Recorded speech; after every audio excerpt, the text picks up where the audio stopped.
So we are going to learn about personal hygiene, and we will learn specifically about cleaning the hair.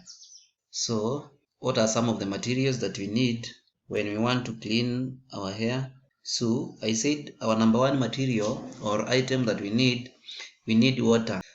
And I said the water can be either in a bucket or tap water. You can use either to clean your hair.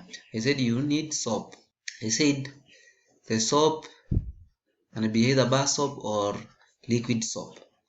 Then you need a towel and a comb for you to clean your hair. So let us see at the steps.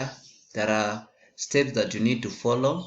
So I want us to look at the steps. And the step number one, you have to pour clean water into the basin. Yes, I said if you're using bucket or a basin, you make sure you pour clean water. Don't use dirty water to clean your hair. Make sure the water is clean. Then you pour it in a basin. Our number two step, or our step number two is you should wet your hair or the hair using the water that you have put in your bucket. You wet your hair using the water that you add or you have in your basin or tap. Then our step number three, you rub the soap on the hair. Remember you have the soap with you, so rub that soap on your hair.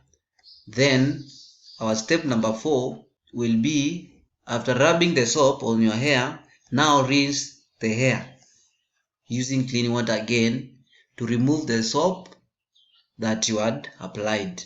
Now after doing all that, dry your hair using a clean towel, not a dirty one. Don't use dirty things while cleaning your body. Make sure all the things that you're using are clean.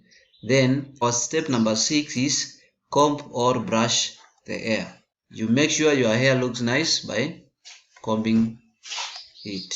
So here I have some points for you to note.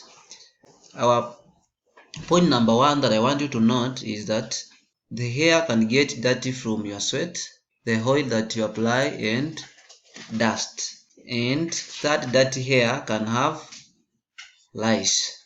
And these lice suck your blood.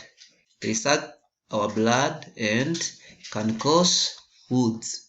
You see, these are the lice that we are talking about. See how many they are? So always make sure your hair is clean.